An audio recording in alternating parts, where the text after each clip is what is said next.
ধান ব্যবসায়ী, ধান আসার 2-1 মাস আগে প্রতিমন ধানে 900 বা 1000 টাকা দর করে কিনে নিই।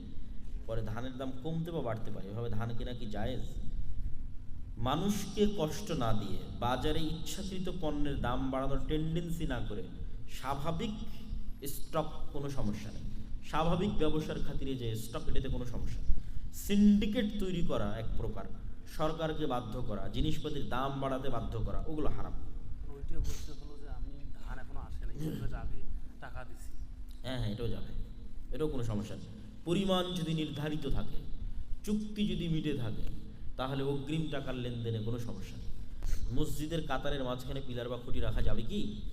মসজিদে খুঁটি থাকতে পারে, কিন্তু যেই কাতারে খুঁটি থেকে গেছে ওইটা কাতার হবে না। মানে ওই জায়গায় মাঝখানে কাতার রেখে, এটা মাঝখানে কাতার, মানুষ 2 পারে দাঁড়াচ্ছে, এটা হবে না। ওইটা পুরোটাই ফাঁকা রেখে তারপরে এসে দাঁড়াবে। মসজিদে আবাদি জমি দান করে পরবর্তীতে আমি অন্য মসজিদে চলে গেলে সেই জমি আমি নতুন মসজিদে নিয়ে যেতে পারবো কিনা?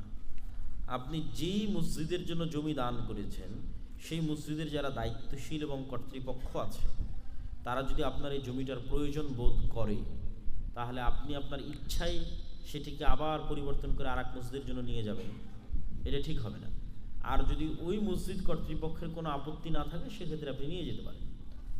আর যদি আপনি এইভাবে জিজ্ঞেস করে থাকেন যে আমি একটা জমি মসজিদের জন্য দান করলাম, এটা বিক্রি করে আবার অন্য মসজিদে খরচ করতে পারবো কিনা, কোনো মসজিদেই না, এমনি দান করেছি মসজিদের নিয়েতে, বিক্রি করে অন্য মসজিদের জন্য খরচ করতে পারবো কিনা? যে কোনো মসজিদের জন্য জমি বিক্রি করা যায়, কোনো সমস্যা নেই। এক জায়গা থেকে বিক্রি করে আরেক জায়গায় খরচ করা যাবে।